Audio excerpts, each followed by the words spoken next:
નમસ્કાર વિદ્યાર્થી મિત્રો, વિષય ગણિત ધોરણ 5ની અંદર અગાઉના લેક્ચરમાં આપણે જોયું હતું કે દિવાસળીની મદદથી આપણે સરસ મજાના કોયડા ઉકેલા હતા. ત્યારબાદ આજે આપણે જોશું કે ખૂણો તપાસવાનું સાધન.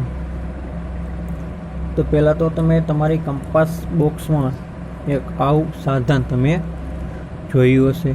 તો આને શું કહેવાય? તો આને વિભાજક કહેવામાં આવે. શું કહેવાય? વિભાજકતા. વિભાજક દ્વારા પણ તમે ખૂણો તપાસી શકો છો. તો આવું જ સરસ મજાનું આપણે પણ સાધન બનાવી શકીએ છીએ. કઈ રીતે? તો તમારે શું લેવાનું?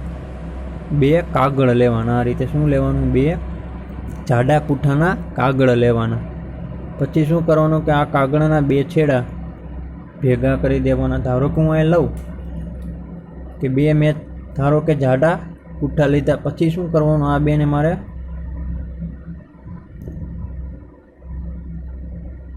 અહીંયા જોઈન્ટ કરી દેવાના, એટલે કે અહીંયા ચોંટાડી દેવાના. કઈ રીતે ચોંટાડવાના? તો કે ડ્રોઈંગ પિન અથવા કોઈ એવી પિનની મદદથી અહીંયા ચોંટાડી દેવાના, જેથી કરી સરળતાથી બંને પૂઠા ફરી શકે. જો આ રીતે પિન લગાડી દેવાની, જેથી કરી સરસ રીતે આમ ફરી શકે. આની મદદથી તમે સરસ ખૂણા માપી શકો. જેમ કે આમ લઉં તો આ 90 કરતાં નાનો ખૂણો થયો. આવી રીતના આમ અલગ અલગ ખૂણા હું માપી શકું.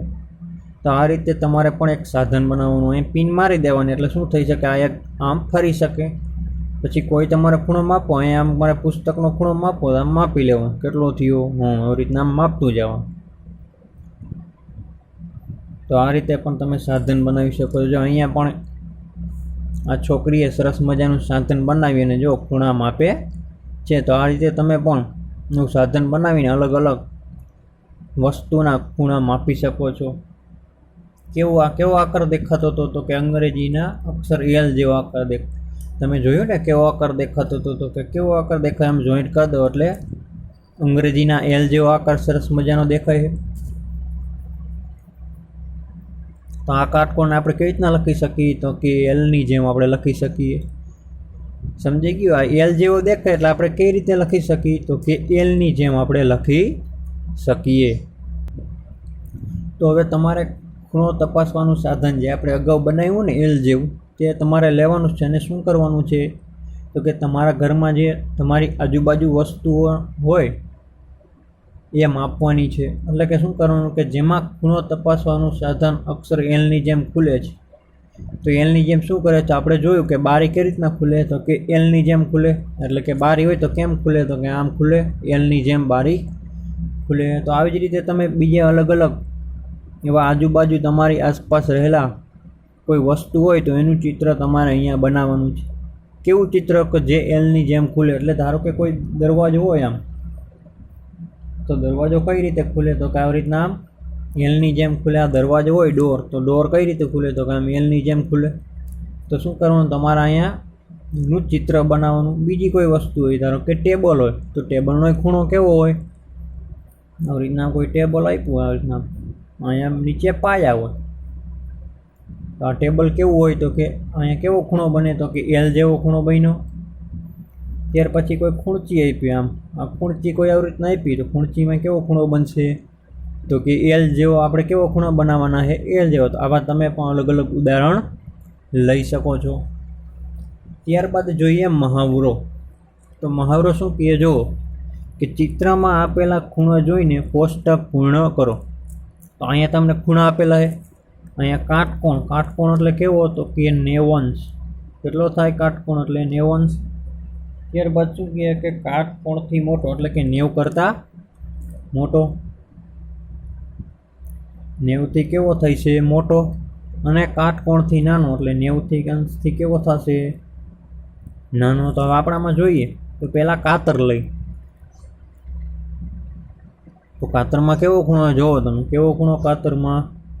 તો કે કાટકોણ છે. તો કે ના, કાટકોણ નથી. કાટકોણથી મોટો છે? તો કે એ નથી. તો કેવો છે? કાટકોણથી નાનો. તો એમાં શું કર્યું આપણે? રાઈટ.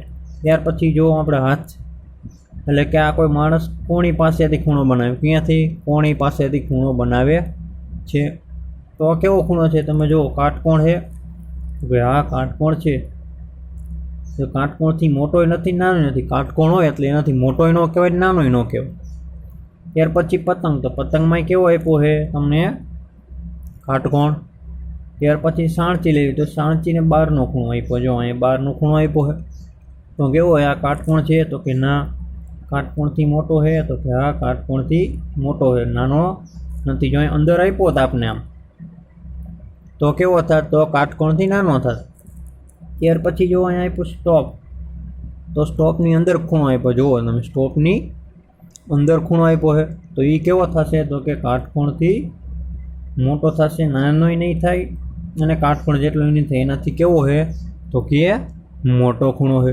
તો આ રીતે તમે અલગ અલગ વસ્તુના ખૂણા પણ માપી શકો છો અને તમે કહી શકો કે કયો ખૂણો કાટકોણ છે, કયો ખૂણો કાટકોણથી મોટો છે અને કયો ખૂણો કાટકોણથી નાનો છે. હવે સુખમે ઘણા બધા ખૂણાઓથી આ ચિત્ર બનાવ્યું. જો આમાં કેટલા ઘણા બધા અલગ અલગ ખૂણાઓ આપેલા છે. હવે શું કહે કે કાટકોણને કાળા રંગની નિશાનીથી નિશાની કરો. કાળા રંગની નિશાની કરવાની. કોને? તો કે કાટકોણ. તો આપણે પહેલાં આમાં કાટકોણ ગોતવો પડે. તો જોઈએ આપણે આમાં કાટકોણ ક્યાં છે. તો જો એક અહીંયા મને દેખાય છે, બીજો મને ક્યાં છે? તો કે આ ટોપીમાં જો છે કાટકોણો. તો આને આપણે કઈ રીતે દર્શાવવાનો છે? તો કે કાળા રંગથી. પણ કાળો રંગ અત્યારે નથી, તો અહીં લખી નાખું કે કાળો. અહીં એરો માર દઉં, થઈ ગયું કાળો. કેવો ખૂણો? તો કે કાટકોણ. ત્યાર પછી બીજું શું કહે કે કાટકોણથી મોટા ખૂણાને લીલા રંગની નિશાની કરો. કાટખૂણાથી મોટો ખૂણો લેવાનો. તો આમાં આપણે ગોતી કે કાટખૂણાથી મોટો ખૂણો ક્યાં આવે છે. તો જો આમાં કાટખૂણાથી મોટો ખૂણો આપણે ગોતી. જો આની અંદર છત્રીની અંદર આપ્યો હોય કાટખૂણાથી મોટો ખૂણો દેખાણો આ છત્રીની અંદર. બીજા પણ તમને આમાં ક્યાંય દેખાતા હોય તો એમાં પણ તમે કરી શકો છો. તો અહીંયા કેવા રંગનો દર્શાવવાનો આપણે? તો કે લીલા રંગનો. તો અહીંયા લખી નાખ્યું કે લીલો. આપણે અહીંયા દર્શાવી દીધું લીલો. ત્યાર પછી કાટખૂણાથી નાના ખૂણાને વાદળી રંગની નિશાની કરો. તો કાટખૂણાથી નાનો ખૂણો તો આમાં લઈ શકીએ. જો અહીંયા અંદર નાનો છે, આલી બાજુ નાનો થશે, અહીંયા નાનો થશે. તો તમે કોઈ પણ લઈ શકો નાના. ત્યાર પછી આમાં પણ જો બધા ખૂણા કેવા છે? કાટખૂણાથી નાનો. તો એને આપણે કઈ રીતે દર્શાવશું? વાદળી રંગની. તો લખી નાખી કે વાદળી. તો આ રીતે તમે પણ બીજા ખૂણા દર્શાવી શકો છો. ત્યાર પછી ત્રીજું આપ્યું કે નીચે દર્શાવેલ ખૂણાની આસપાસ તમારી પસંદગીનું કોઈ ચિત્ર દોરો. તો પહેલાં અહીં નાનો ખૂણો આપ્યો, તો અહીંયા આપણે શું દોર્યું? મગર દોરી. એવો ખૂણો થયો કાટકોણથી નાનો ખૂણો. કયા પ્રકારનો ખૂણો છે તે પણ લખવાનું. તો આપણે જો અહીંયા મને કાટકોણ આપ્યો. કેવો આપ્યો છે? કાટકોણ.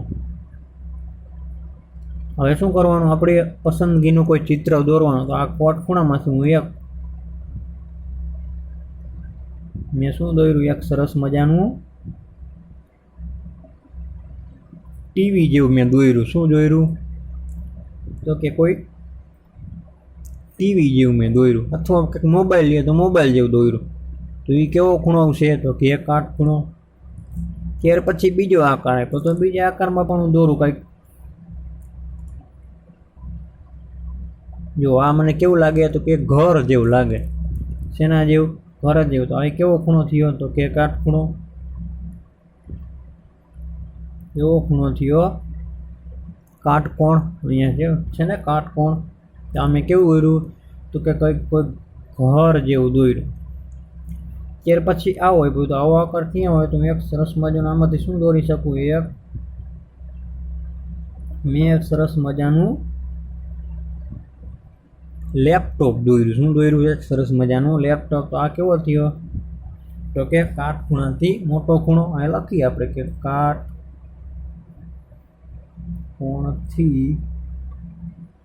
મોટો ખૂણો. કેવો થયો? કાટખૂણાથી મોટો ખૂણો. ત્યાર પછી આવો આકાર આપ્યો. તો આમાંથી હું શું દોરું? આ એક સરસ મજાનું મેં શું દોર્યું? આઈસ્ક્રીમનો કોણ દોર્યો. શું દોર્યો? આઈસ્ક્રીમનો કોણ. તો આ કેવો ખૂણો થશે? તો કે કાટકોણથી નાનો ખૂણો થશે. કેવો થશે? કાટકોણથી નાનો. ત્યાર પછી મને એક આપ્યો આકાર, તો એમાંથી હું શું દોરીશ?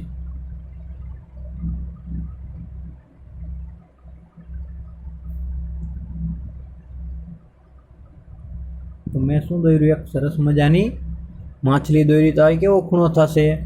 તો કે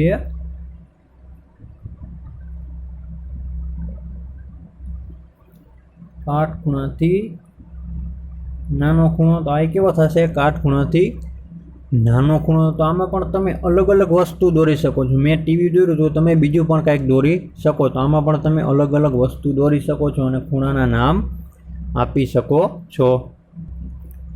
ત્યાર પછી મને એક પ્રવૃત્તિ આપી છે. શું કહે કે એક ચોરસ કાગળનો ટુકડો લો. તો આપણે લઈ અને પ્રવૃત્તિ કરીએ એટલે આપણને ખ્યાલ આવે.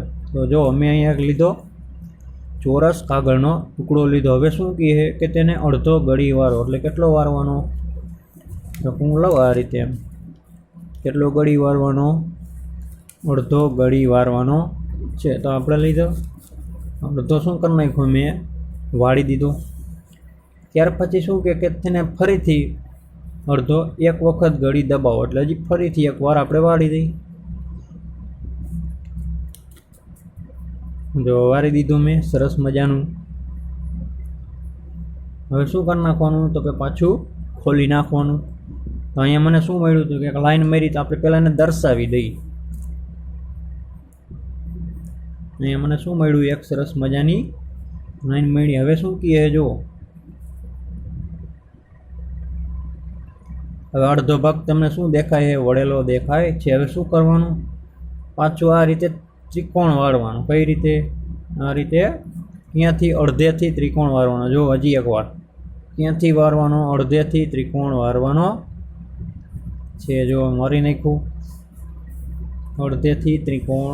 મેં શું કરી નાખ્યો? વાળી નાખ્યો. થઈ ગયું. હવે હું શું કરીશ? તો કે અહીંયા પાછી મને એક લાઈન દેખાય. તો અહીંયા પણ ત્રુટક રેખા દોરી નાખું. જો દોરી નાખી.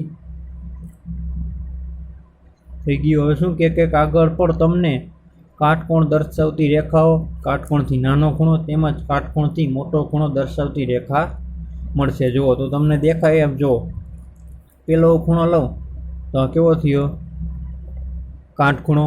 આલી બાજુ કેવો થઈ છે? તો કે આ કાટખૂણાથી નાનો. આ કેવો થયો? કાટખૂણો.